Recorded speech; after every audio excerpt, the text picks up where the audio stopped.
People once believed that when someone dies, a crow carries their soul to the land of the dead. But sometimes, something so bad happens that a terrible sadness is carried with it, and the soul can't rest. Then sometimes, just sometimes, the crow can bring that soul back to put wrong things right. Wrong things. Like the Disenfranchised podcast. We're that podcast all about those franchises of one. Those films that fancy themselves full-fledged franchises before falling flat on their face after the first film. I am your host, Stephen Foxworthy, and dutifully joining me, as always, ever present, ever vigilant, ever standing watchful eye over whatever the hell we're doing here. It's Tucker. Hey, Tucker. Hello, Stephen. I figured it's kind of like Brett's, but I was kind of do a little hello nurse with it. I was going to say very Animaniacs, yeah. So we have a new pinball machine. I think I've discussed this with you maybe here at the spot here called Teed Off. Mm-hmm. And it's kind of a Caddyshack theme, Nice. And you're fighting the gopher while you're golfing and stuff. And there are one of two things it will say when you press the start button and begin your game. Mm-hmm. And one of them is the gopher says, Stephen? He addresses the ball, and the moose says, "Hello, ball." And sometimes I say, he undresses the ball. "Hello, ball." And it's really funny. Just like it was just then when I did it. Right. Yeah. And nothing makes a joke funnier than explaining it. So well done. Well, if you explain it before, it's almost like the joke itself is a punchline. If you have to explain it after, it kind of loses some pizzazz. That's how I feel about it. Fair. Nothing wrong with a little joke exposition. Fair enough. Yeah. Our friend Brett is currently, I don't know, on a vacation to Southern California. Hanging out with Fez, dude. Hanging out with Fez. Yeah.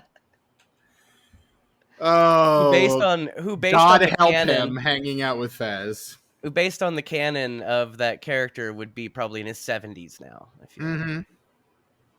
Yeah, him and Ned Flanders both just characters that are way older than they seem on TV. That's true. And we are here. Look, Tucker, they're doing a remake of The Crow. Yeah. Most people are not excited about it, including us. Not terribly excited about it. So we decided, in the spirit of not being excited about something, to cover a movie we're really not that excited about. No. And what movie did we decide to cover this week, Tucker? We decided to cover 2007's El Muerto, the Dead One. El Muerto, or in English, The Dead One, because you can't find it under just one name. Based on the comic book El Muerto, the Aztec Zombie, directed and written by Brian Cox, based on the comic by Javier Hernandez. Not that Brian Cox. No. Let's make it very clear. Very clear. Not that Brian Cox. The Brian Cox you're thinking of, the one telling you to fuck off right now, not that one. Not different that one. No. One. Different guy. And starring Wilmer Valderrama, Andy Cepeda, Joel David Moore, Michael Parks, Tony Plana, E.J. Callahan, Tony Amendola, Alfonso Arau, Billy Drago, and Maria Conchita Alonso, along with many others. What a cast. Ooh, Tucker. I don't know if I can bring myself to do it, but here goes. No. What a picture. Sorry. I had to get my bucket real quick when you said that. There was one thing. There was nothing good about this movie. Nothing. And you know what? There should have been, because Michael Parks is in it. But not even Michael. I've never seen Michael Parks phone in a performance. You have now. Until now. I didn't know he had it in him. But damn. Wow. He's just like looking at the ground, just like saying his dialogue as fast as he can so he can get the fuck out of there. Yeah. Let me I've never seen Michael Park just so badly want to go cash a paycheck. Oh, it was disappointing. But the only thing I thought that was interesting, again, not good, about this movie, but was interesting, is it. A lot of it was shot like a black and white movie. Mm-hmm. Like the framing and the lighting and everything. I was like, this looks like they brought John Ford back Mm-hmm. and made him make this shitty Mexican Crow ripoff. Like, I'd love to see it in black and white just to be like, yeah, see, it does it look good in black and white. it probably would be a better film in black and white. Like Hmm. honestly, it probably, and there's a part because like a lot of indie comics, the original comic was just a There you black and go. white comic. Yeah. Like so, I would, in the contrast on the face of Diego, our main character, Diego de la Muerte, which Ooh. that last name reminded me a lot of our good friend the He's the Cemetery Man. he's the cemetery man. Yeah, he's Uh, his cousin, cousin from another place. yeah, there's some similarity there for Yeah. sure. Um, but not as much similarity as there is with, let me check my notes here, The Crow. Um, this is a pretty bald faced Crow ripoff, honestly. Just Mhm. released like 13 years after the original film. Well, they've been making sequels, though after the second one they were direct to video up to Right. that point. I think the last one came out not too far from that time. But I don't know, like I was telling you before the record, like most everything in it I could forgive because it was similar, but it wasn't like a direct ripoff. Right. But then there was that narration, Mm-hmm. which was structured and beat for beat, though Right. not word for word, the Crow Sure. narration. Right. No, Yeah. I no. mean, it's functionally The Crow with different makeup, And that basically. makes everything, that narration makes everything else not as easy to be like, oh, it's just similar. You throw that Mm-hmm. narration on there and you're like, oh, yeah, this is a ripoff. Got it. Yeah. Got it. Where? Yeah. No, But they're absolutely, that is 100% absolutely what they're doing. Um, and yeah, man, this one was rough. I had a rough go of this one. You and and I think the biggest sin this movie commits is just being fucking boring. yeah, like it's not, honestly, it's competent enough. Right, Like the way it's made, the acting is pretty shitty, but at the same time, it's not like zero budget movie bad. right. I've seen It all of it these actors do better work somewhere else. That's true. That the Avatar's boy is in that, dude. He's in this movie. Remember he was in those commercials too? That guy that's in the Avatar movies? Which one? What? Huh? Diego's friend. The white guy. Oh yeah. That's the This Avatar guy. that is the Avatar guy. That really skinny guy. Yeah. Yeah. Okay. Yeah. I saw him and I was like, "Oh, now this is a prestige picture." But then I was wrong. And then I saw Michael Sorely Parks and I was like, mistaken. "Oh, this is a prestige picture." And then I was wrong. Right. Even Billy Drago, I was like, "Oh, Billy Drago. Okay. He's got that face and Mm-hmm. he does that thing in some He's movies got and he does it that pretty well." pure hatchet face. Yeah. I think he's the only one in this movie that gives a convincing performance, a performance that says, "I don't really mind being here. This is fine." There's some juice when he's on the Yeah. screen. There's some juice there, and he's, I don't know, man. However, I don't like the fact that he's playing basic. I mean, he's essentially in brown face for this entire fucking movie. Like, I'm Yeah. not into that, but like he's at least giving some effort. And I mean, based on the characters he's playing, he kind of has to, Yeah. because he's the only one playing. I don't know. The initial character he plays is old Indian at the beginning of the film, and then toward the end of the film, he's playing a Hispanic woman. He's playing that gal's grandma or something. Is that what Right. was going on? I don't know, I man. I wasn't paying guess. attention. I don't Shrug. fucking know. I don't know. This movie was, I don't know. It's hard to watch a movie when you're like nodding off during the entire runtime because of how fucking boring it is. This is a movie to where um I wasn't like reaching for my phone out of habit. Like I was desperately trying to find something else to do while I was Right. watching this movie. I was Yeah. like, do I have laundry to fold? Maybe. Nope, it's still in the dryer. Damn. Well, and that's the mistake I made is I did all of my choring before I started this movie. I should have watched this movie while I was doing my choring, Right. and then it would have flown by probably a lot better. Just trying to sit and watch this movie. Oh, it's like it's 100 times worse than waiting for 3 hours at the BMV. 100 times worse. Well, I mean, with the BMV, you can like, read a book on your phone or something. Like it's tough to when you have to focus in on something, and that thing you have to focus in on is incapable of holding your attention. Yeah. That's rough. Like it's a rough sit. This movie. I mean, the dialogue is fairly wooden. I mean, it's comic book dialogue, but by the same Yeah. token, you're like, I've seen comic book movies, even in 2007. This is the year before Iron Man. I've Yeah. still seen comic book movies that have serviceable dialogue. Like, I've seen comic book movies that are well written. This is Yeah. not one of those. And it's also that era of comic book filmmaking where it's just like, we've got a hero. Like, here's a comic book. Let's just make it into a movie. And who are we going to cast? I don't know. Somebody. And Those so the indie person that comics. we find is Wilmer Valderrama. Who I like. I mean, I have my issues with Wilmer Valderrama as a human being.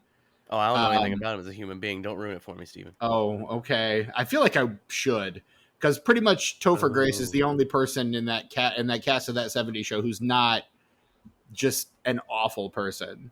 Well, I'm or really at least glad that. in support of awful people. Well, Danny Masterson's the only one that didn't come back for a cameo in the '90s show. Because he was not invited. In jail. Because he was in jail. But it looks like Topher Grace was the only person in the cast who did not write a letter of support for him. Oh, yeah. Before his sentencing. Yeah. Also, if you look at Wilmer Valderrama's dating history, there's some ugly shit there too. Wowzers. In terms of his age vis-a-vis the women he's dating. Yeah, well. Just gonna throw that out there. Anyway, adults, I guess.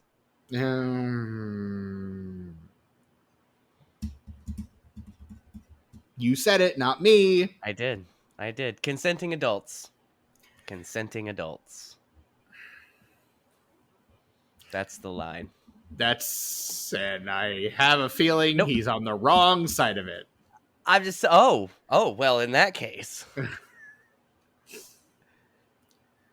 Look, I say consenting adults because I don't know everybody and I don't experience them and the way they interact with people, and so I don't fucking pretend to understand how some people's relationships work. So, consenting adults. As long as you're consenting adults, we're fucking good, dude. We're good. Straight up good. I mean, yeah, I would be inclined to agree with you. Yeah, but looking at the God, I just kind of want to read this section of his dating or of his Wikipedia page. Wilmer Valderrama met Mandy Moore when she was 15, and they dated when she was 16 or 17.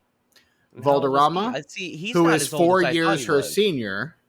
Okay, so she was 16, he was 20. Right. Yeah, I'm not into that. Later claimed that Moore lost her virginity to him, which she denied. Fucking gross. There you go. In 2004, Valderrama dated Lindsay Lohan, who was 18 at the time. He was 24. Oh. From 2010 to 2016, he was in an on and off relationship with Demi Lovato. The two met when Lovato was 17 and Valderrama was 29, though they did not begin dating until Lovato turned or until Lovato turned 18. Lovato would later release the song 29, which was widely interpreted as a condemnation of Valderrama, now that the singer themselves was 29, although Lovato did not confirm the inspiration and simply stated, "I feel like the song says it all." Yeah, dude. In 2020, Valderrama became engaged to Amanda Pacheco, who is 11 years his junior. In Consenting December adults? 20... let me see. In 2020, he would have been... he was born in 1980, so in 2020, he would have turned 40. So I guess technically, yes. Consenting adult. Oh, yeah, he was an adult until he was 40. You're right. Yeah, gotcha. I just don't understand, like, how, like, that, the way that all went down didn't make sense to me, but I get what you're saying. Yeah. She's 11 years younger. He's 40, so math. Yeah, oh, that's not bad. 29. Consenting adults. Yeah.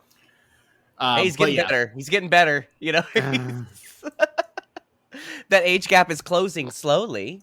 A little too slowly for some, but yeah. Yeah, dude. But yeah, so there you go. That's Wilmer Valderrama's dating history, and the reason I think I have my issues with him as a person. I'll tell you, I don't like the like. It's great that, you know, he was only with people who were adults, but when you know someone before they become an adult and then you get with them, that's a little creepy and weird. That's called grooming. Yeah, I don't like that. And I mean, he definitely. I mean, Mandy Moore was not an adult. Yeah, so there you go. There's that too. You're right. So you're right. Yeah, I mean, yeah, it gross. Anyway, he made this movie, and I don't know. Has he? I don't know much of his acting beyond that '70s show. He's like, I mean, he works a lot, but it's not just like television. He's in a few movies here and there. Like, he's in future episode of this podcast, Beauty Shop. Oh wow! I'm such a big fan of Barbershop, but I never saw Beauty Shop, and I'm just noticing that right now. He's also this is a funny thing. Both he and the woman who plays his love interest in this movie, Angie Cepeda, both of them play the parents of the main character in Encanto, which makes me feel like someone at Disney is a fan of this movie and just kind of snuck it, because they're like two of the only non-singing characters in the movie. So it feels like someone like snuck in this little like El Muerto reunion or something. I don't think it's because they liked the movie. I think maybe they wanted to tease the two actors. Maybe. Remember that time? Remember this turd you were in? Well, motherfucker, you're in a Disney movie now. Straighten up. Act, Fix bitch. It. Act. Fix it. Yeah. Oh God. Yeah. So there you go. But yeah, no, I mean, you're right. He's done a lot of stuff. He's in Party Monster, Beauty Shop, Fast Food Nation, the unfortunately named in his condition Unaccompanied Minors. That was a good one. That was a good one, Steven. Anyway, go ahead. Larry Crown, The Adderall Diaries. And then there's an animated movie called Charming, and he apparently voices Prince Charming. That animation looks awful, by the way. I'm just looking at a picture. Good guy, and apparently in that movie with Demi Lovato. This would have been well after they would have broken up, I would imagine. But they remained friends. I don't know. They remained co-workers. that at least, yes, I think we can say pretty safely. Although the way animated films work, they could have filmed it or like recorded it when they were together and then just not like broken up. Like by the time it was out, they were like done. So that's entirely possible. Also, a lot of those cheaper efforts, you do it. You don't have the people there. Yeah, it's just like one person at a time. They don't have anybody to bounce off of or anything usually. Exactly, and it's not like they're doing rewrites on a thing like that either. So they can film all that dialogue and then, crank out the crappy animation and put it up there. And oftentimes you see, I've noticed, and I don't know if I commented on this when we covered Food Fight or not, but there's this tendency of like really like low budget animated features to get like fairly decent talent. And I think it's because you're like, hey, this is this animated movie, it's going to be really great, and they come out, they film it, whatever, they do the recording for it, and then oftentimes do not get to see the finished product for the thing. Well, here's the thing about computer animation. Here's how I look at it. Like, computer animation, the good stuff is really, really good, and the bad stuff is really, really bad, and there's not really much in between, but there's a big financial gap between Mm-hmm. those two. So if you've got a movie and you only have enough to make it shitty animation, you still probably have enough to pay Right. a B star for 2 days of voice work. You know what I mean? Because you're not. Yeah. I mean, you're not gonna have enough for the good animation. So whatever money you Right. have, shitty animation, the rest goes to like 2 days in a vocal booth for somebody that people at least recognize. Exactly, and you're not doing multiple takes on that shit either. Like, I don't know. Mm-mm. Stay tuned for our future episode on Barnyard, the original party animals, I guess. Oh, I never saw that, but I always wanted to because people thought it was really funny. I don't know. I mean, it's a I'm Steve excited to see it. Oedekerk film, so That do might be with that rad. what you will. It might be rad. It It might could be bad, it could be both, honestly. or maybe sad. It I don't could know. feature a dad. Are you a Steve Oedekerk fan? I don't know, maybe. The Thumb Wars Am I? guy, Oh no, fuck off. Kung Pao Enter the Fist. I mean, I get that. I get it. It's really hard to make a bad movie on purpose, and I think that Kung Pao does it better than most, but not as Mm-hmm. good as the best. Not Sure. nearly as good as the best. Yeah, I mean, I remember really liking Kung Pao when I first saw it. It's funny for It sure. is, it is, and I'm sure. I was gonna say if this sequel that's allegedly in development never comes to fruition, then I'm sure we'll cover Kung Pao. Of course, that was like back in 2015 is the last time they announced that sequel. So, but he's the guy, he's the brain behind Barnyard. Basically, is Oh, that nice. guy? So yeah. Kung Pao would have worked for me as an Adult Swim show because I think Mm, that movie's really, really funny, but the joke gets old really fucking quick. But if you yeah. give it to me in little 15-minute increments once or twice a week, I'm way into that. Okay. Way into that. But He an hour and a also half, hour 45 of just that right. joke, it's like, nah, nope, sorry. It kind of Anyway, go fits on. in that like "What's Up, Tiger Lily" and "Dead Men Don't Wear Plaid" kind of vein, where Yeah. you're just editing the guy into the footage, and it's kind of funny just on that Or basis alone.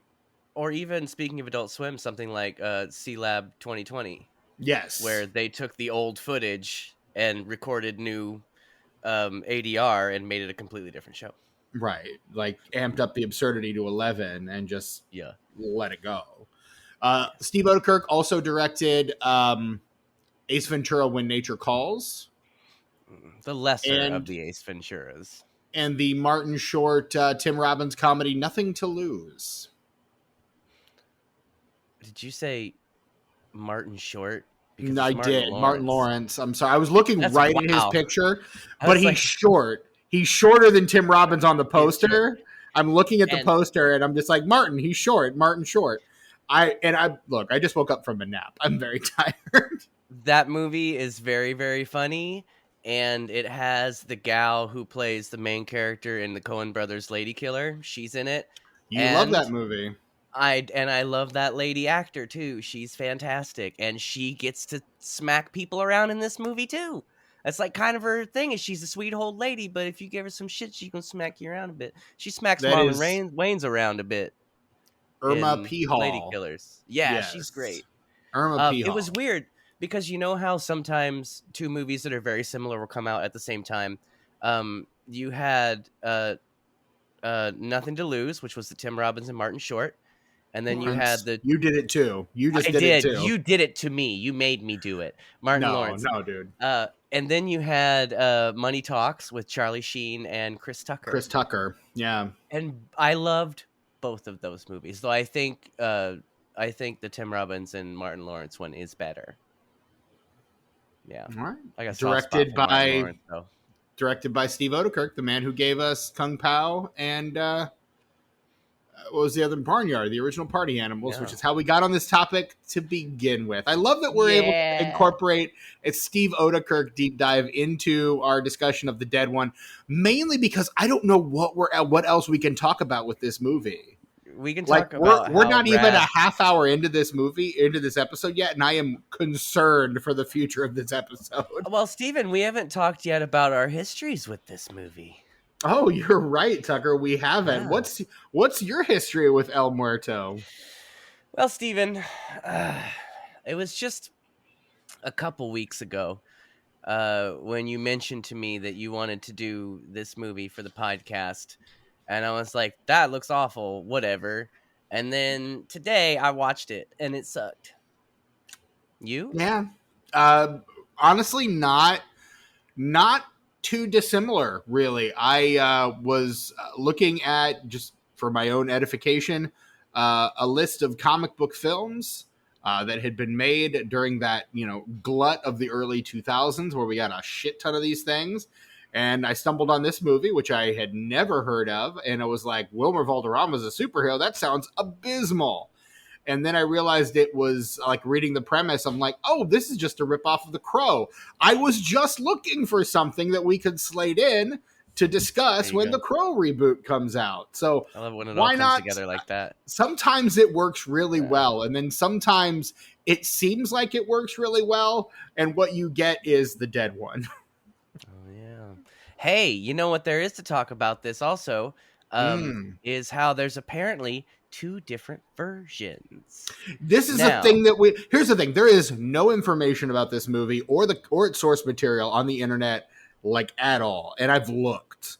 But one thing that we just kind of stumbled backwards into is this notion that there are 2 versions of this film. Tucker, I'll let you take it from here. This is your story. This is a disenfranchised exclusive. You're here first, and you'll probably never hear about it again because nobody gives a shit. An exclusive only insofar as we're the only ones who've covered this thing. And there's no other information about it out there at all. So I decided, because I didn't want to watch commercials, I would watch it on Prime. Mm-hmm. And I started it out, and it was in Spanish.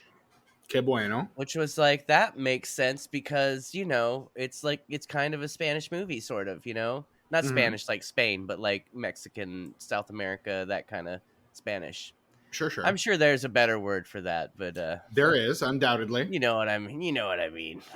That kind bold of assumption, Spanish. but okay. Yeah. But anyway, so the language of the film was Spanish, and during the opening crawl, that was narrated by a man in Spanish. Was it the crawl itself still in English? Yes. Okay. Yes. But it was narrated in Spanish. Now, I couldn't really tell if the dialogue matched the people's lips because I only got as far as to right before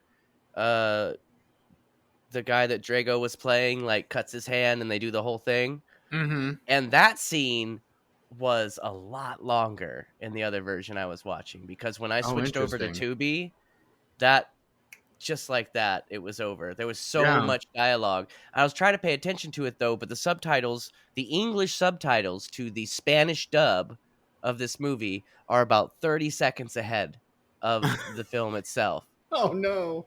So it's hard to like watch the movie and read what they're saying and make those 2 things make sense together because they're so far apart. There's such a huge audio gap. And so I switched over to the Tubi version and it was in English. Because I asked Steven in the chat, I was like, hey, are the subtitles okay on the version you watched? Thinking that his version was in Spanish too, not knowing that this heathen watches subtitles on movies that he doesn't have to watch them on. I wouldn't Even if people knew how to mix sound anymore, but they don't. So I watch subtitles with fucking everything. also, what you might do is make sure that your sound settings are set to stereo and not surround or virtual surround. That helps a lot with that too. Unless you have surround sound, and then no, but you're right. They do be mixing them shitty, but not as shitty as you think if your settings are not correct. Is what I'm saying. That's all I'm saying. That's all I'm saying. That's all I'm saying. Yeah.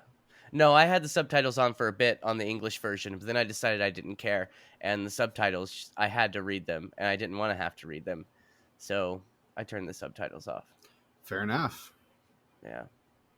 Yeah. And you watched it with commercials. I watched it. There weren't a lot of commercials. To be fair, Prime has commercials too, but which kind of made me mad when that happened because one day they were just like, "Hey guys, commercials now. You can pay us more if you don't want them. Peace." Oh, like on their primary service they have the. Yes, on Oh, Prime that Video. blows. Because I know they But had Freevee, which was like their like service for like. yeah, it has a lot of commercials. Prime has a few commercials. Damn. Like less than Tubi, but still like why the fuck? Right. But what is cool is a lot like Peacock Mm-hmm. and Paramount Plus, both of which I do not have the ad-supported versions of anymore, but I once did. Mm-hmm. And what they do, if it's a TV show, you have like maybe 60 seconds of ads during commercial break time. If it's a movie, you watch like 2 minutes of ads at the beginning, and then there's no interruptions, Which I prefer. which I can get into honestly. And honestly, like when I'm watching TV shows and stuff, I don't mind the ads because I remember back when you watch TV over on network TV or cable TV, like you'd have a good 5 minutes of ads. Oh Like yeah.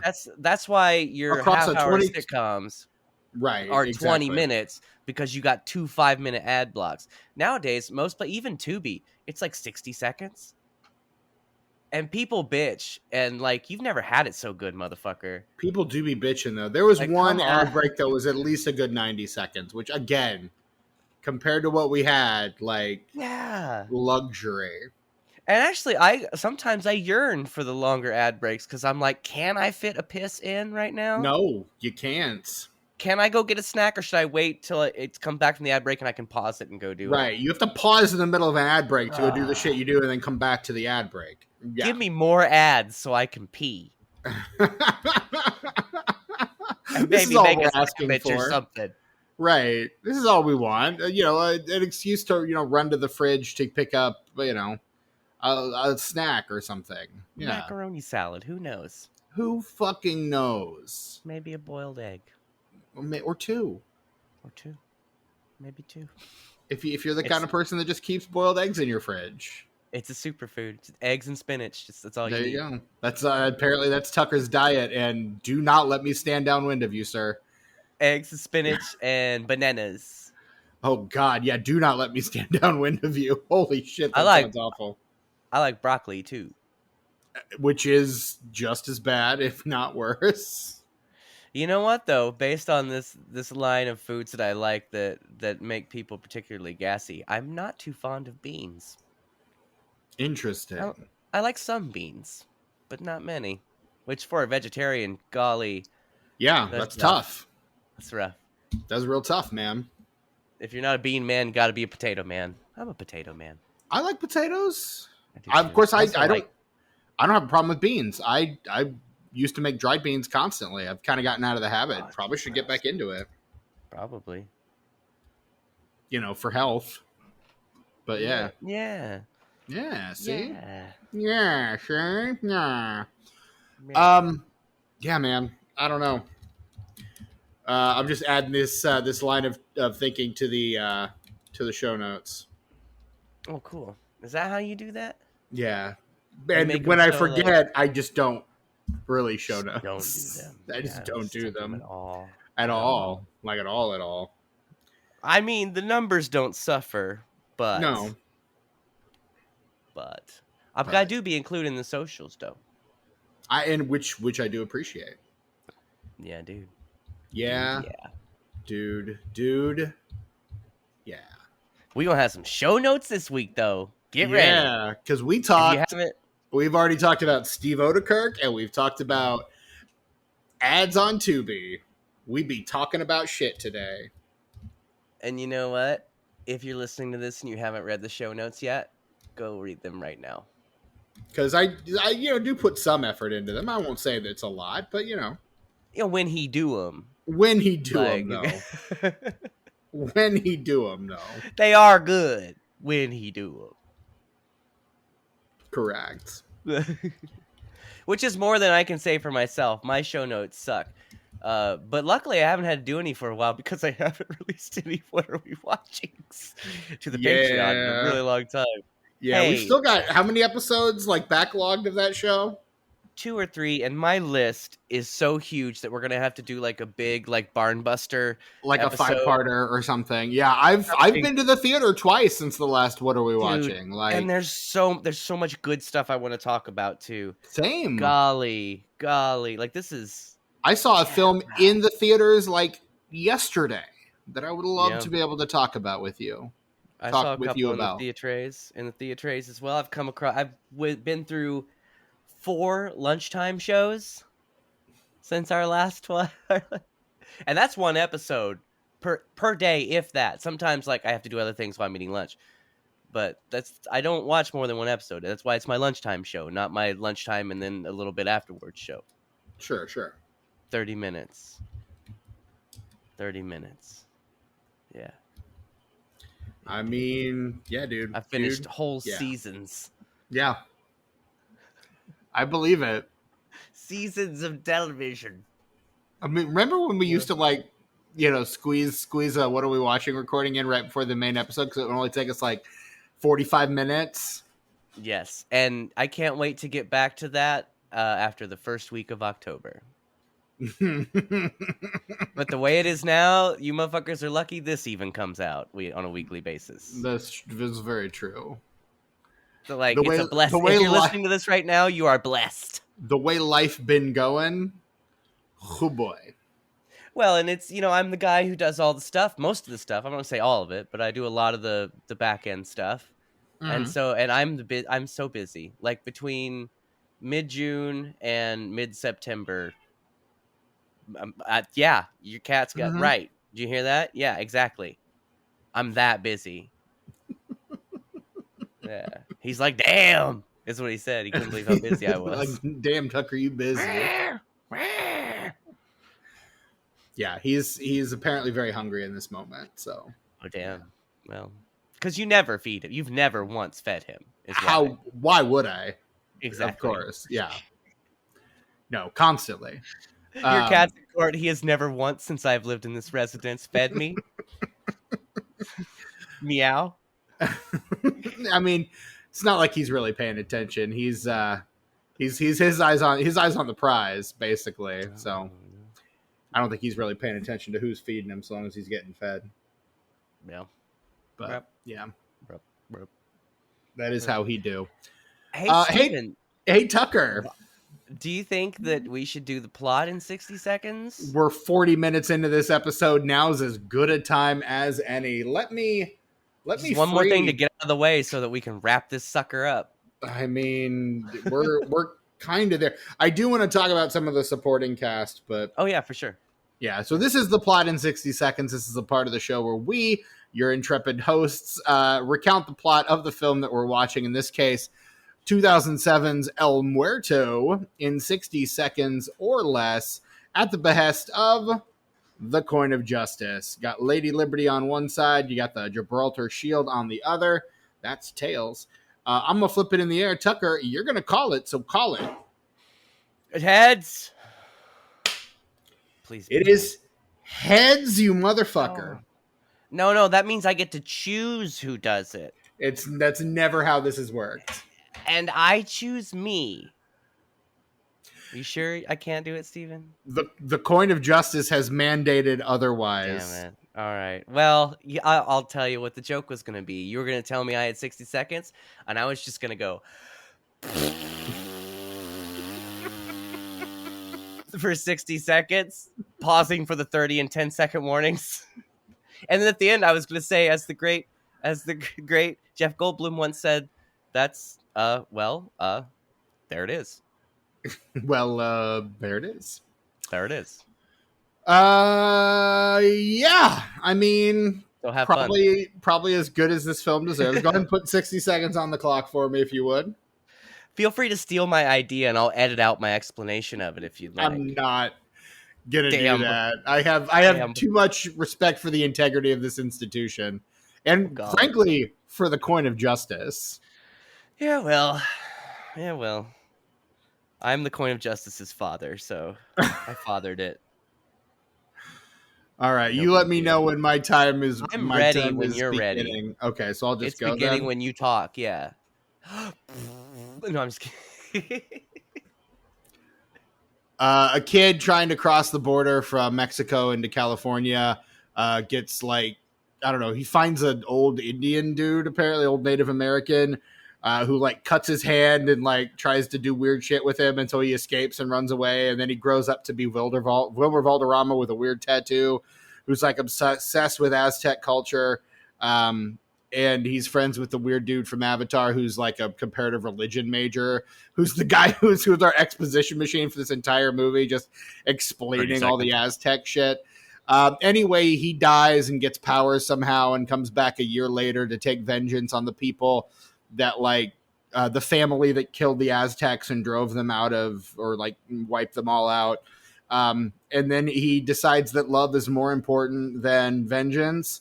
And so he fights the old Indian, who's really the grandmother for some reason. I don't fucking understand it. But yeah, I don't know. And then he wins, and they decide to love, and that's it. I don't know. Whatever. That's your time. I was really impressed. I was really impressed with how Avatar dude. I didn't believe that he knew any of that stuff. It's almost like his character was like, "Hey, the script girl just told me," and then. It's really. I didn't buy it. That's really what. No, not at all. But here's the thing. When he's basically doing the same thing here that he will do 2 years later in Avatar. Yeah. Except when he's doing it in Avatar, he's believable. So in those 2 years, something happens, and he basically becomes a lot better at delivering that kind of mumbo jumbo. Maybe it's just when it's religious mumbo jumbo, because maybe he's not a religious person, so he doesn't buy it. Maybe he's more of a science dude. I think that it's the writing in a movie like Avatar. Even though I don't like Avatar, someone like James Cameron is going to do things that you would do in a B movie like this, but he's going to hide them. He's going to hide them, and he's going to make them look so good and work so well that you're not going to recognize that it's a shitty B movie trope. He's functioning at a higher level. Cameron's able to, because he gets his start in the Corman School, like so many of the guys from his generation. Yeah. See last week's episode, Predators, a Corman movie if I ever saw one. Right. It's got that vibe, but this one, I don't know. This feels like a Corman movie without the soul. Yeah. It's got all the trappings, and it's like an Asylum movie or a sci-fi movie, sci-fi original. There it is. That's very astute. I love all the below the line guys on this movie. I love Tony Amendola, who most people probably know best from the Conjuring films. He's the priest in the Annabelle movies. He's the priest in this too, isn't he? He is, yeah. He's the one that dies first, right? Correct, yeah. Yeah. And then you've got Tony Plana, who I fucking love. Tony Plana's such a steady hand.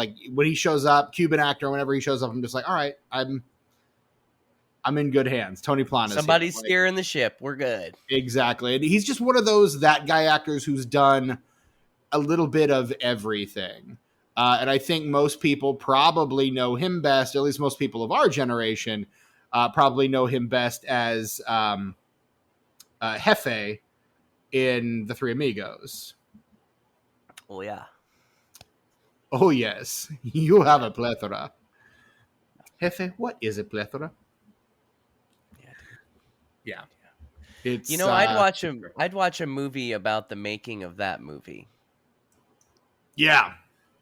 Speaking of, there's something very similar coming out, and maybe if they make a sequel to it, it can be the making of Three Amigos. There's a new Saturday Night Live movie coming out. Not a movie Mm-hmm. based on a sketch, but a biopic about the first season of the show and how it all came to be. And I saw the trailer, and I'm really psyched. I'm really psyched for it. Cousin Greg is playing both Andy Kaufman and Jim Henson. I'm into it. And that, you know what? I did notice there was one. Somebody I think is playing Carol Spinney in the trailer, and I was like, is that guy supposed to be Carol Spinney? Because or Spiney? How do you say his name? The guy who plays Big Bird. I'm pretty sure it's Spinny. I could be wrong. And I was kind of wondering with that line if they were going to have the Muppets in this, because as anyone who is familiar with the early seasons of Saturday Night Live, or as it was just called then, NBC's Saturday Night, the Muppets were a part of that. Not Kermit and Miss Piggy or anybody else, like specific SNL. They had SNL Muppets. They Yeah. had their own like little segment. I think they are going to at least put that part into it. Like it's got, like I said, Nicholas Braun, aka Cousin Greg from Succession, is playing Jim Henson, and I think that one of the stills that they released had a King Plubis puppet from the Land of Gorch Mm-hmm. set. So like I think they're at least gonna reference. It's kind of hard not to reference that when it comes to SNL in those early seasons, because that was like one of the most contentious parts of the show early on. Yeah.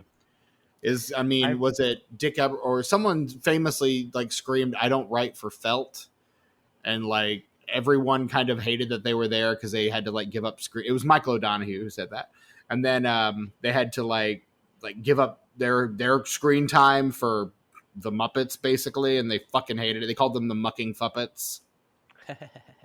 I learned a lot of that from the Brian J. Jones biography of Jim Henson, which is a fascinating fucking read. I highly recommend it to everybody. Check it out. Can I borrow it? Yeah, sure. I'll let you borrow the Brian Wilson autobiography. Okay. It's I don't know when I'm going to read that, but okay. I'm just saying a trade, so that I have I a little bit, understand. you have a little collateral. Yeah. So I really hope they didn't do it for the 40th anniversary special, but I hope for the 50th anniversary special we get a couple Muppets. That would be nice. That would be nice. That would make me. I was But really surprised that we didn't see any Muppets in the. Now 40th. that they're owned by Disney, I don't know that we will. Not those Muppets. Look, Are Muppets. they not? There are different Muppets that belong to different people. Like I know. your Children's Workshop Muppets for Sesame Street. Disney doesn't own those. Hell, HBO doesn't even own those. HBO owns the rights to air their episodes of Sesame Street, but it's still Children's Workshop. I understand. And I feel like by design, like Henson protected Sesame Street because Disney bought the Muppets because they wanted Sesame Street. That was why Disney actually bought the Muppets. You know what? Speaking of fuck Disney, you hear about this bullshit? How somebody straight up died in their theme park. Sure and did. Instead of just being human beings about it and paying that poor man's family, they're trying to get off on a technicality on some sort of terms of agreement on a Disney Plus subscription he had. What kind of fucked up bullshit is that, Steven? Yeah, is that kind of world we live in? That he didn't even have any more. It was like a trial he signed up for. How are you that low? Mm-hmm. Like how are you like so subhuman that's how you think that should go? Like there's no amount of money, dude. Steven. There's no amount of money that if I were a lawyer, Disney, there's no amount of money where they'd be like, this is what happened, this is what we want to do. I'd be like, fuck you. Mm-hmm. Fuck you. Pay that man. And that is the correct response. Man, fuck that. Now I don't know what to do because I just want to boycott Disney, but like everything's fucking Disney. Yeah. Everything is Disney. Mm-hmm. Yeah, man. All the things. It fucking Disney sucks. Man. Ooh, that made me so mad. I had to like go into my news preferences and be like, don't show me any more updates on this story because it's just going to make me mad. Mm-hmm. Man, fuck Disney. Yeah. I do love them Muppets, though. Of course. We do love them Muppets, though. Hope they show up in the 50th. I have my doubts, but we can hope. I would love to like I want someone on YouTube to like pull all the Land of Gorch sketches um from like Peacock or something and put them all on like one big like supercut of the Land of Yeah. Gorch. I think that would be a lot of fun. I think I would I think NBC has to own that then. There's no way Here's Disney would own those characters if they here's only the appeared on thing. Saturday Night Live. When according to the biography of Jim Henson by Brian Which J. I can't Jones, wait which to again read. I really fucking recommend. It's such an incredible book. They when so it was kind of one of those things where Lorne Michaels knew he had to get rid of Jim Henson, and Henson really wanted to get the fuck out of SNL, but neither of them wanted to be the one to pull the trigger. So when Henson got the Muppet Show, it kind of helped them both save face.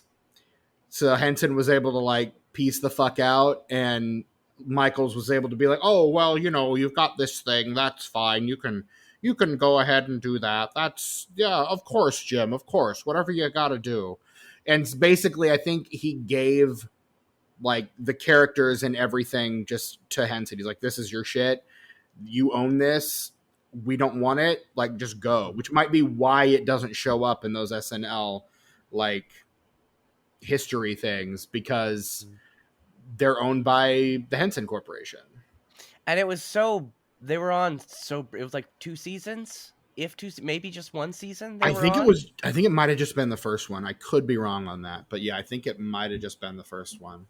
And as much as snobby people want to just like kiss the first couple seasons' ass, like those are nobody's favorite seasons.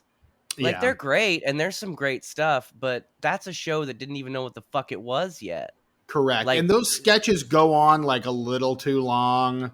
Like in those yeah. early days, they're just not. The show's not as tight. It's not as like it's not firing on all cylinders yet in those first couple seasons. I think they really figured out how to do Saturday Night Live probably around the late 80s. That's when they finally figured out how to actually do it. They're like, okay, oh, yep, okay, now we've learned all this stuff, and now we know how to do this absolutely right. All right, I'm showing that at least in the first episode of season 2, the Muppets are there. I'm scrolling down toward the end of season 2 here, just to see if they're still there at the end of season 2. And I'm no longer seeing Jerry Nelson and crew credited, so I think by that point they're off. So it's probably sometime early season 2 they ended up leaving. But Do you think that, and maybe your book that you're talking about has some insight on this, but do you think that the Muppet Show could have been partially inspired by working on SNL since the show within the show was a similar kind of a variety sketch comedy sort of thing? I think that's Henson's love for like old vaudeville and Oh, shit coming through, because again, those are, you see a lot of those influences from like even the early Looney Tunes shit. Like there's a lot of that kind of vaudeville sensibility, and Henson really dug that. So I think there's a lot of that coming out there. But also like I think that initially came about as a framing device for his conceit for the show, and then it just kind of became the thing. Like, because I don't think the original Muppet pilot, Sex and Violence, had that framing device in it. It had a host, but I think all the addition of all the backstage stuff, I think that might have come about later, and could have at least in part been inspired by SNL. But the book does not give them the credit for that. I see. And now that I think about it, the Muppet Show, the show within the show, that is Mm-hmm. the actual show, is more of a variety show, Yeah, more of like a Sonny and Cher show and that kind of stuff where you'd have some sketches and we'd sing a few songs and then maybe we'd exactly. interview our guest, like Right. more like what late night TV was maybe 5 years ago or so. They don't do a lot Yeah. of sketches as much as I miss the sketches. I do like it when on Seth Meyers when they do the cut for time SNL sketches that never got to air. Right. I like that a Like lot. the old Merv Griffin kind of thing. Mhm. Yeah. Or Not the Smothers Brothers. Am I thinking about the Smothers Brothers? You might be thinking about the Smothers Brothers. Did they have a show? Yeah, Okay, well then maybe that's what I'm thinking of. A little bit of hee yeah, haw in there, maybe. sure. With the Fucking exception of hee Hee haw. Haw, all of that's before my time. But yeah, Yeah. I mean, we sometimes we do some picking, sometimes we do some grinning, and sometimes we do both at the same time. Yeah, dude. Horse apples. Minnie Pearl and that hat that she just bought. Yeah, dude. Oh man. yeah, dude. Yeah. Yeah. So yeah, El Muerto. That's a movie we watched. I thought we were talking about the Muppets. We were for a little bit. No, we were talking about Saturday Night Live. That's right. Yeah. Yeah. I really want to see that movie though. Have you seen the trailer yet? I have. I thought it was. I mean, it looks okay, but I think it looks It does. promising. Like It looks I okay. want to watch it for sure. The thing that gives me the most pause is that it's Jason Reitman, and I'm not a huge fan of his stuff of late. But he can, he can do it though if he tries. You've seen Thank You for Not Smoking. Like, come on. Thank You for Smoking. Yeah, same thing. I've liked some of his earlier stuff, but these days I just feel like he's just cashing in on his family name, and I'm not about that. I don't know. I think this movie's different. I hope so. I hope we can get some of that old Jason Reitman hunger back in the day. I don't know. I think now that he's directed, his big blockbuster, he's kind of sitting pretty. Oh, we're doing a biopic though. Why would he even do it? Like, he's not getting paid as much to do that as he would for like a Ghostbusters. It's got to be a passion project. Sure. And he knows a lot of those dudes that it's based on too. Well, he grew up like with all those dudes being like uncles and shit. It got to the point where his career kind of not going great. Like, he does. No, Are you saying he's full of crap? No. My dad says you're full of crap. Because that's Jason Reitman. I know. He plays that kid in Ghostbusters too. Your favorite of the Ghostbusters movies. Some people do have trouble believing in the paranormal. No, he just says you're full of crap.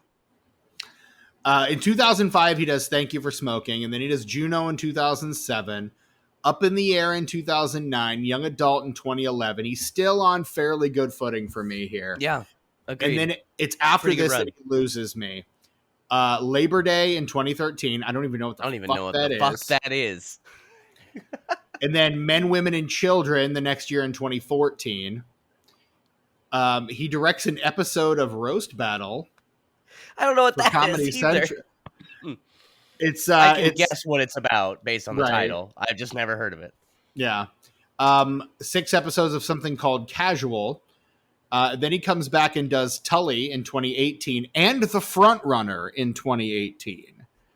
I never saw Front Runner. I know what Tully is, but I've never seen either of those movies. The Front Runner is the movie about Gary Hart, the senator who gets caught having an affair. He's running for president, and he gets caught having an affair, and so it basically ruins his campaign. Sorry? Yeah, and Hugh Jackman plays Gary Hart. Hugh Jackman? Yep, that guy. Not a small Ackman. Nope. And after that, his career's pretty much dead. After that 1-2 punch of people liked Tully, but The Front Runner was received like a wet fart. So after that, his career is dead. So he's like, well, what do I do? I do the thing my dad is best known for. I do the Ghostbusters, the thing that people have literally been clamoring for decades. I do Ghostbusters. Well, and it's hugely successful. And now he's like, well, now I can do my own weird shit again. But he's still not going back and doing his weird shit because now he's still capitalizing on the people that his dad hung out with and all of that shit that he grew up on. He's still capitalizing on all that shit. And it still feels kind of craven to me. I'm just that's me. Jason Reitman gets a pass for whatever that Ghostbusters movie was called. Not the most recent one, but the one before that. Afterlife. There you go. He gets a pass on me on that movie because 2 things. Because 1, that was supposed to be his dad's movie. But, homeboy straight up couldn't do it, and then he died and all that, and that's sad. So, like, yes, please, Jason Reitman, direct this movie. It makes sense that you would do that, and I completely support it. And it's not a poorly made film. I think a lot of the stuff that I don't like about it, I have to imagine is probably studio mandated. It seems like it would be in the days of studios like, dude, just do the thing from the other movies. Just do that because we tried to do different stuff and nobody liked it. So do the exact same thing.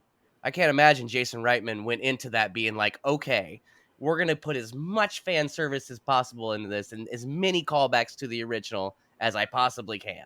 He's the person who went up publicly and said, we're giving this back to the fans.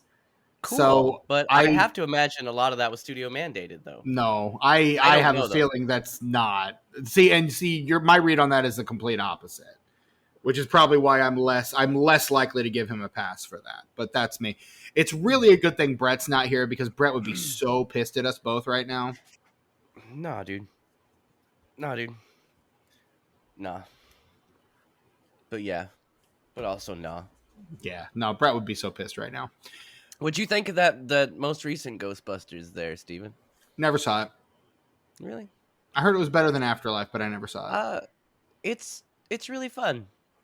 There it's I like it better because there's not as many references to the original films.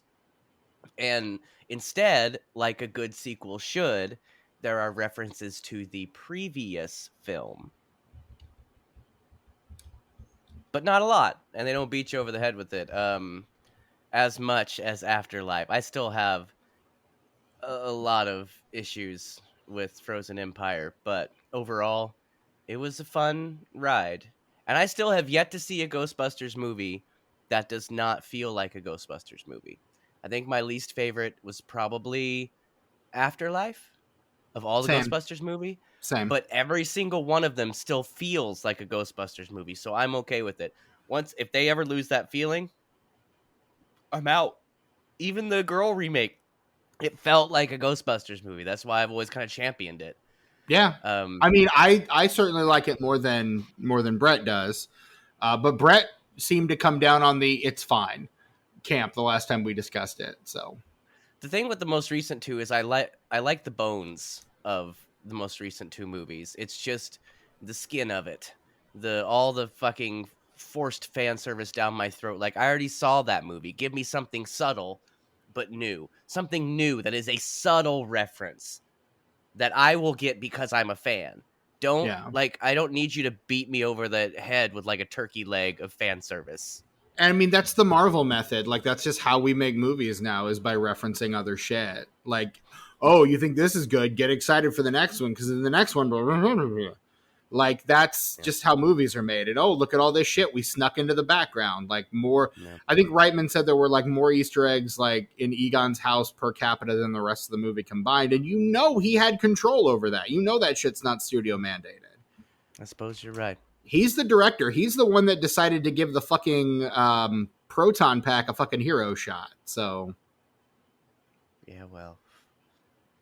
I still think with the you kind can't of tell me film. that shit is studio mandated. You can't.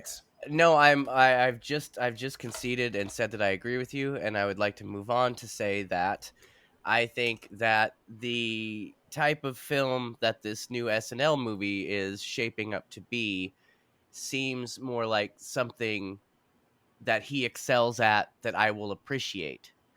Whereas like I hope you're right. those last well, and he didn't even direct the most recent Ghostbusters movie, but he had a big No. hand in it. He was But produced. He was a producer, and I assume he was a fairly hands-on producer. Afterlife was not a poorly made film by any stretch of the imagination. It was a Hmm, well-made film. Like the agreed. script was not always great, and I really felt overwhelmed by the fan service. But like the bones of that movie, it's fine. Like it is a competent film, like more than competent. So I think that he has it in him, and I think with a smaller, more intimate thing like this film, I think we're going to see a return to form from his earlier work, which is why I'm so excited about this movie. Not just because it's the subject of it is a show that I have always watched and will always watch. It's so deeply ingrained into me. It's like a part of me. 6 months out of the year. Yeah. Yeah. Yeah. So El Yeah. Muerto, though. So who's your cast? Have we already had this conversation? No, we have Who's your not. cast, Steven? Who's your cast? Um, I dig that. I dig that late '80s run with Hartman and Farley, and That's good. Yeah. that's my cast. I used to know who my cast was, and my cast was um early to late 2000s. You got your Fred Armistons, your Bill Haders, your Will Fortes. You got your Lonely Islands. You got your Kristen Wiggs, your Maya Rudolphs, your Amy Poehler's, your Tina Feys. Yeah, Your Jimmy that's. Fallon's. I think that's my cast, but not by a lot because there's so many that came before that and after that that I also like almost just as much. But that era specifically just barely ekes out the rest of them for me.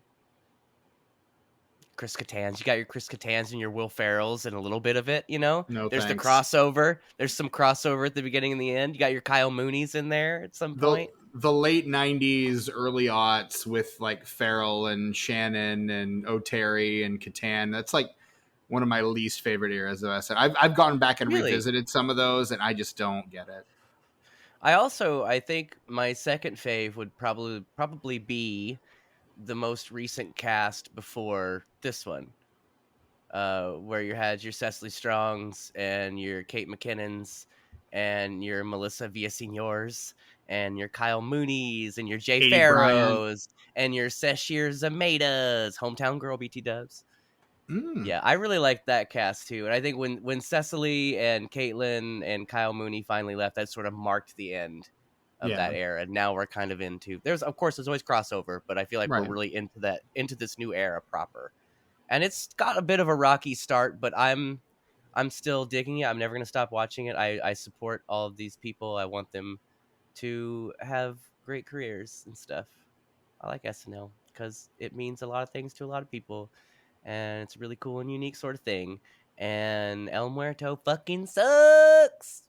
Yeah, El Muerto, not a good movie. We didn't care for it, but if you did, let us know. Yeah, tell us. Um, and because look, I mean, there's an attempt. Like that's the thing I will say about, and it's the reason why I can't just throw the baby out with the bathwater on it. Is like No. there's an attempt, and I think it's mostly in the parts that they're adapting from the comic book to do something fairly interesting and representational um for that culture. And Yeah. I absolutely respect that, and I love the idea of a Latinx superhero in that vein. Like it was the original concept, from what I understand, was to do like basically the Latino JLA was kind of the original conceit, and then he kind of Have abandoned Zorro on that there. and went all in with Elmore. I think he was going to create his own like world of different characters, Oh, they hadn't made the characters yet, is what you're telling right? me. And then just I see. really dug El Muerto and just decided to put all his chips in that basket. So he Yeah. went kind of all in on El Muerto, and so he didn't build out the rest of the world like he had initially planned.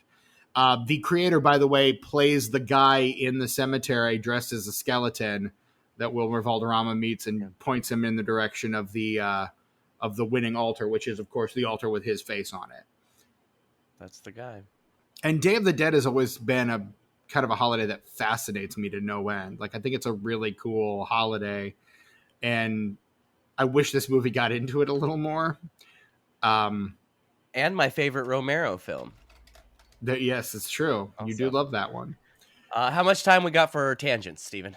We got any more time for tangents? I don't know. I was going to talk about the Children's Museum and how we. I don't know if you remember the Children's Museum. They used to have like those giant skeleton, like Day of the Dead skeleton statues, like up in Oh the. yeah, You remember those? Like I was I fascinated do. by those as a kid. Yeah. Those were rad.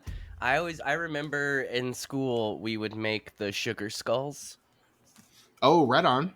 And that was really fun. Something I got recently, Steven, because they finally repressed it and I could afford it, is the Day of the Dead score on vinyl. And the reason I bring this to you is because since podcasting is such a visual medium, Oh, I wanted to nice. show you the prettiest record that I've ever seen. And don't get it twisted. I don't give a fuck what a record looks like.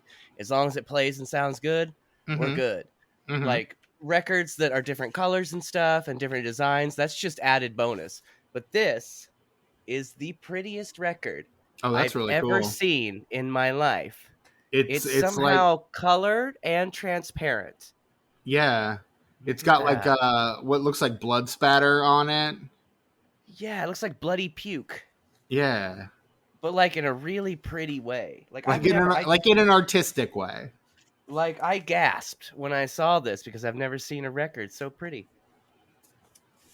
Wowzers, yeah. Anyway, Right on. tangent over. I just got that and like I wanted to. It's just so pretty, He's so pretty.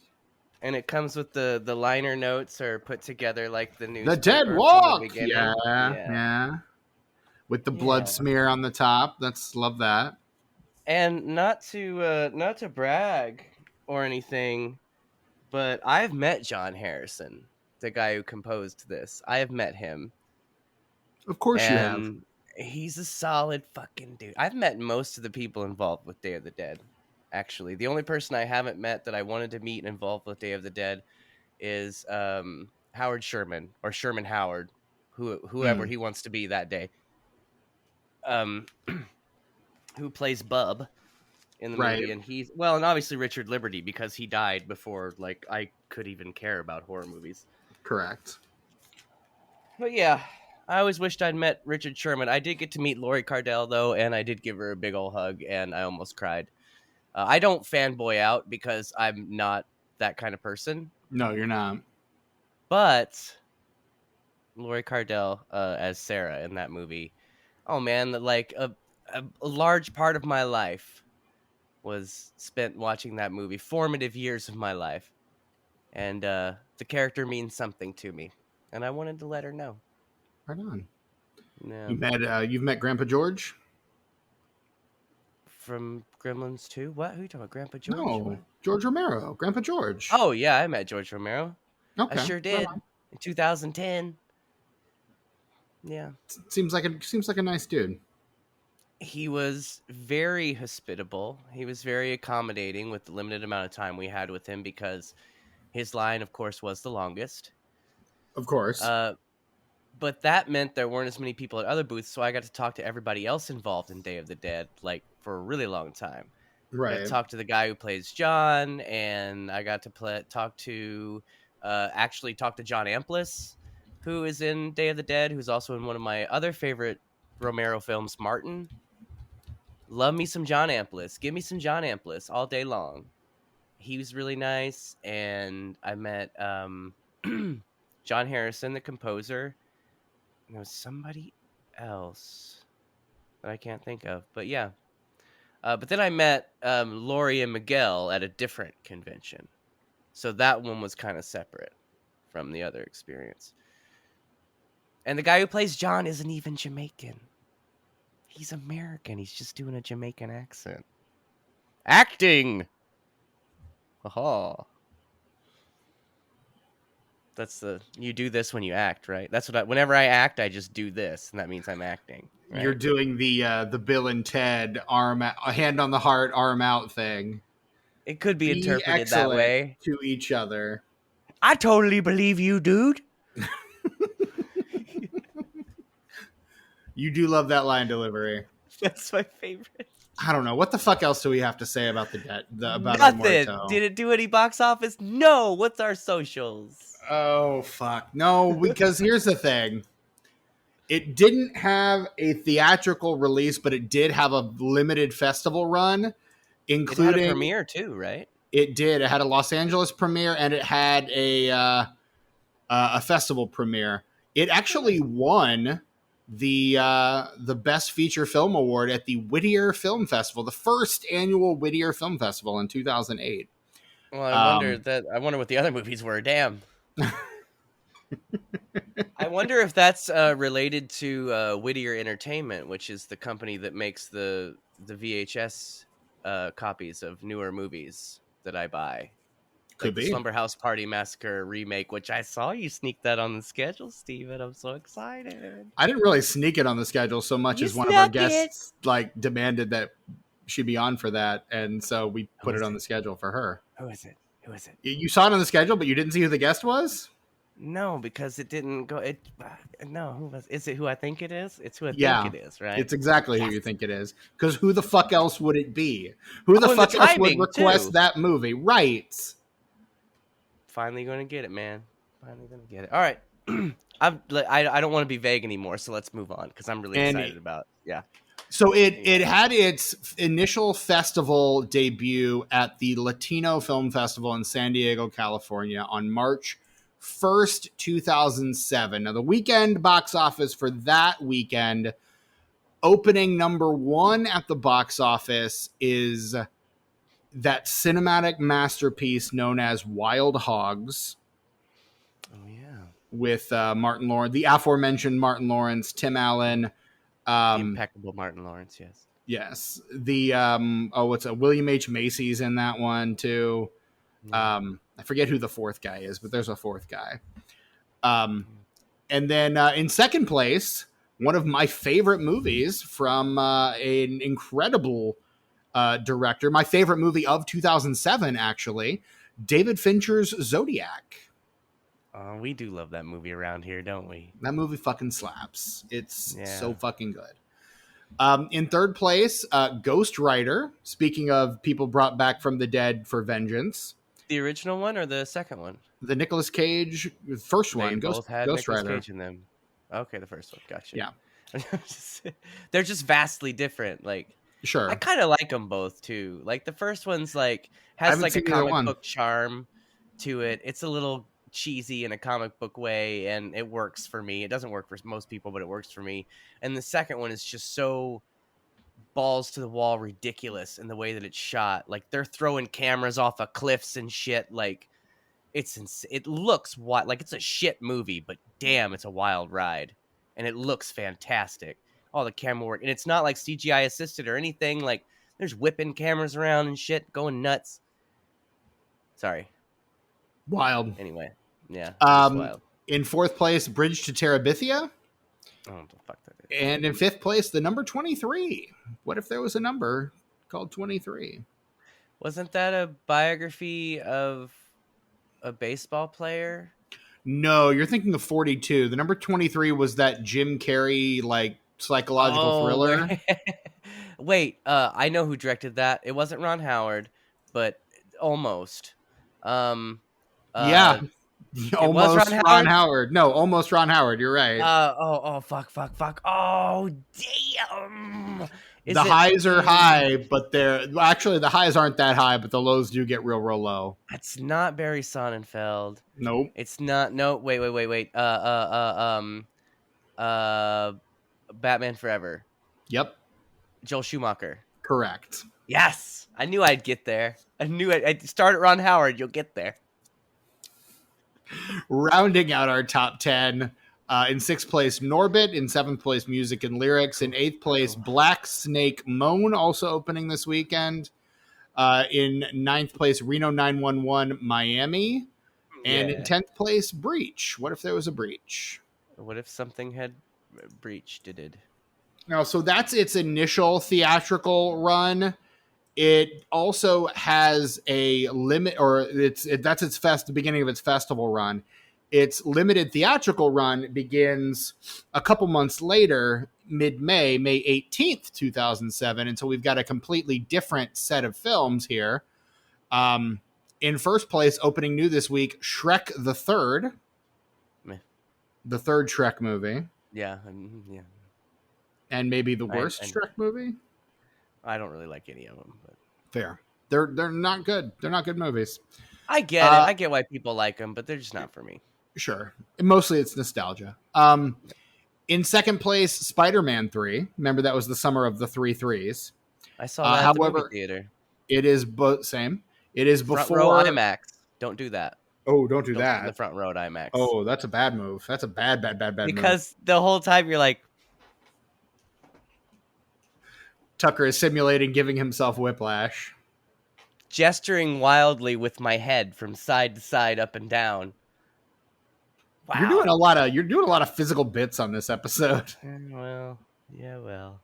That's why it's theater of the mind, you know. If you describe it, then people will have this image, and It may not be anything like what I'm doing, but it's going to be rad, probably. And it's like reading a book. If you say You know? so. I do. I think you also have I do. a much broader definition of rad than I do. And opening third this week is 28 days, or 28 weeks later. The Yo, they just sequel. finished filming that new one, the 28 years. They just finished filming Mm. it. So Is Killian coming back? Because I don't know if I'm interested if Killian ain't coming back. I haven't been reading the articles. I've just been catching the headlines. I haven't had Okay. time. I wish I had time to read about movies, Steve, but all I have time to do is skim the headlines. It's going to be okay. In fourth place, Georgia Rule. What if Georgia Rule? Yeah, what if? In fifth place, Disturbia, that weird remake of I Rear liked that Window. movie. Yeah, that was fun. I liked would. that. David Morse in that movie as well. Yeah. And then rounding out the top 10 for that weekend, we got Fracture at 6, Delta Farce at 7, The Invisible at 8, Hot Fuzz at 9. We do like that movie. I And saw that movie Blades twice at the theater. Twice. Yeah? 2 weeks in a row when that bitch came out, because I knew it wasn't going to be there for very long. Yeah, that's a good call. So I was like, I gotta go see it again. And back then, it took forever for things to drop on home media. Like 6 months, dude. Something came out in the summer, you were lucky to get it by Christmas. Yeah, man. Lucky. Yeah. Nowadays, and they would rush those blockbusters out for like the holiday rush, man, so everyone could get them for their kids for Christmas. But if it was a movie that like Hot Fuzz that you were not likely to see it, you'd be lucky. Although this is May, so 6 months maybe by December. Your movie is still making money in the theater when it drops to rent and buy streaming. They're which I rushing that shit out. I kind of think that's sort of rad. That's a COVID thing. And I'm glad that it kind of got left over because I'm the type of person, if I'm excited enough about a movie, I will go see it at the theater. I will try my best to go and see it at the theater. But to have that option so soon, because I hated that back in the day, going to see a movie at the theater or missing a movie at the theater and having to wait like 6-7 months, dude. Mm-hmm. Before it even became available to rent.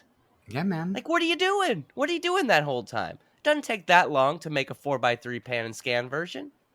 Come on. Whittier does it. And then in 10th place, Blades of Glory. So there you go. Oh, that's fun. But yeah, no real box office numbers to speak of. I think the listed budget estimated is $1 million, and Which, if even that has a citation needed on Wikipedia.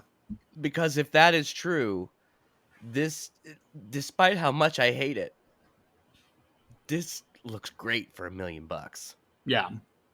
Like, if you can do that with $1 million, somebody give this person a decent script, or this crew a decent script. Because if you can do that on $1 million, it's shit. But for $1 million, like, that's kind of impressive. And the computer effects are even not as bad as they could be. Yeah. Like, there's $1 million. This thing is not without its charm. It's just not interesting. It just sucks a whole lot. It does. It's one of those movies that sucks so bad that, like, the good things about it, no matter how good they are, doesn't fucking matter. Yeah. Because it all is just in this pit of shittiness. Mm-hmm. Yeah, man. So yeah, we've got no tomatometer score on this one. There's, I think, only like one critic review on this movie from Ernest Hardy of LA Weekly. Which he gave it a bad review, is what it looks like. I can't believe it. Audience score, though, is 28%. I don't normally give the audience score, but since it's the only one I have on Rotten Tomatoes to give right now, that's the one I got. It's also not on Metacritic, which I guess is not super surprising. It is, however, on Letterboxd. Okay, I got this. And Tucker, do you want to take a shot at the... do. Yeah, go for it. I'm going to say that this is going to be in between a 2.4 and a 2.8. So looking at the ratings, it doesn't look like there have enough people have rated this movie on Letterboxd for it to even have a collated score. Yeah. I could figure it out, but it would be a big long pause of me doing math. At first glance, Steven, what's your approximation? It looks like the highest number of ratings is the 2-star ratings, of which there are 28. There are 25 1.5-star ratings and 21 2.5-star ratings. So I would lean probably somewhere between 1.5 and 2 for this one. Okay. Well, we'll never know until more people review it, I guess. It has significantly more 1-star ratings than 5-star ratings. It has 8 There are 5-star 5-star ratings. Oh, and, I forgot memes. Right.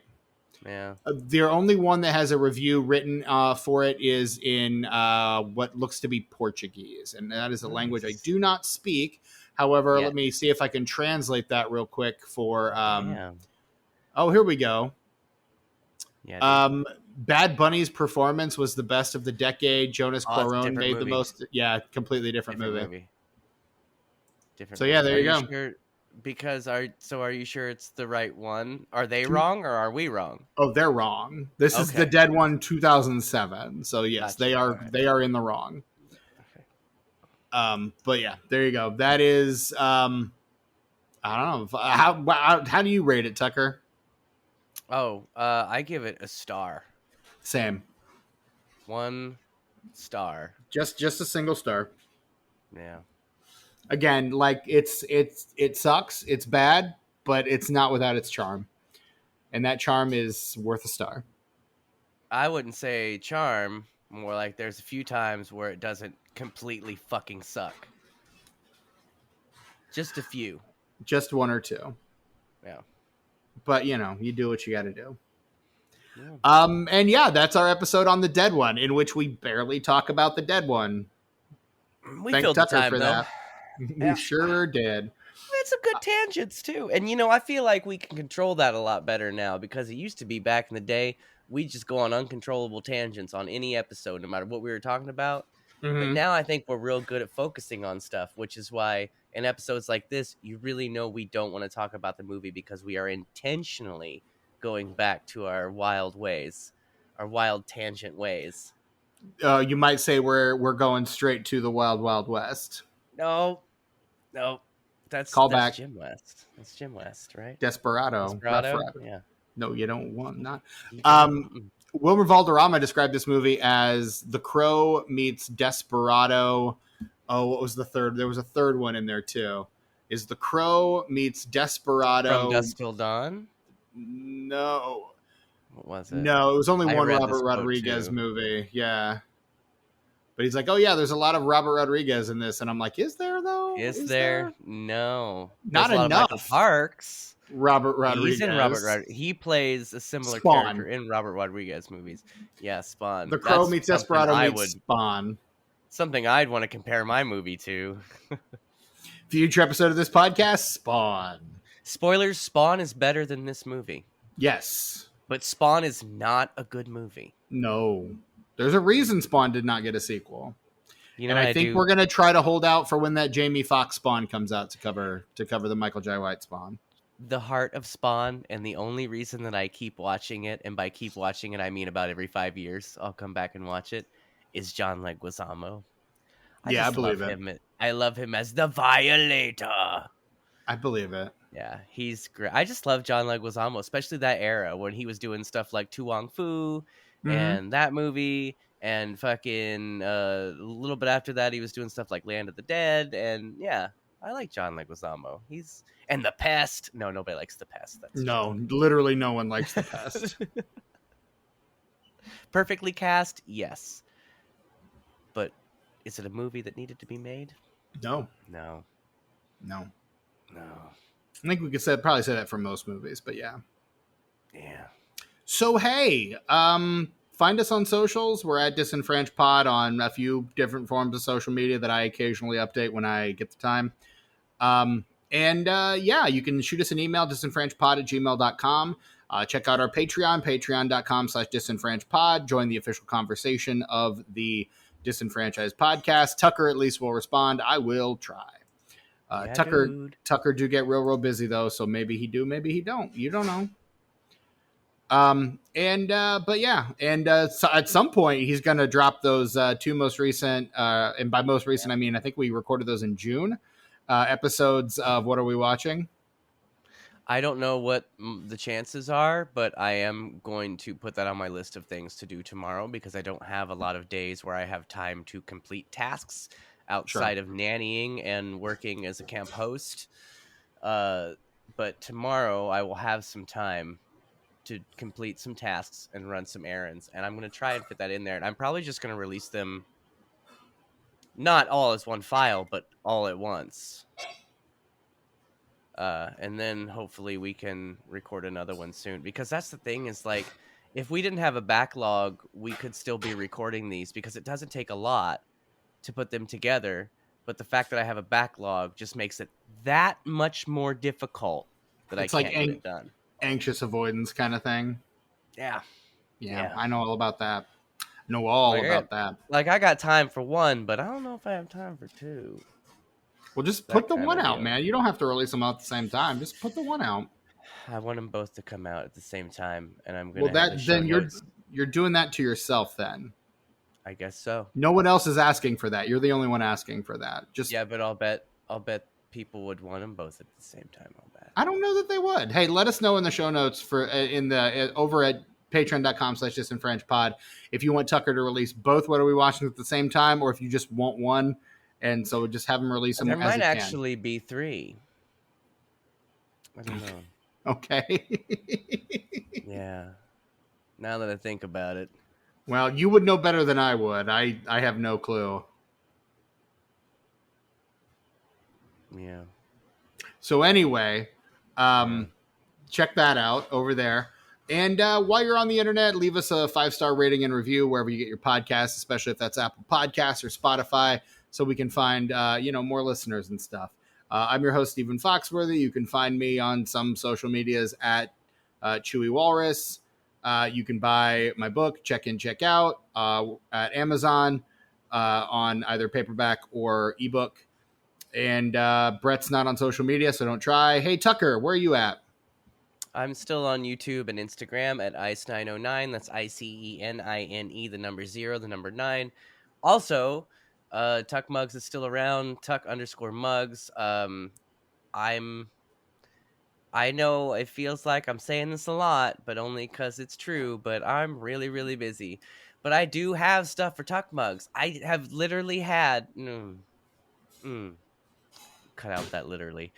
I have had actually legitimately had an email from Jimmy sitting in my inbox for 2 weeks of his submission Mm. of a guest mug. But the reason that I haven't, this is some BTS shit for you Tuck Mm-hmm. Mugs fans. The reason that I haven't done it is because whenever Jimmy sends the one in, I have to punch up his words, his Mm-hmm. you know, what they call it, Description. the body of the post. I have to punch it up a bit because I mean, I don't know, he doesn't look at mugs the same way I do. But with the stuff Few that he do. gives me, do I do? I No, do. I said few do. Few Oh, love mugs as much as you do. do. But so I have to punch that up, and it's not like I'm not saying Jimmy's stupid. Jimmy is a very talented man. We've discussed this before.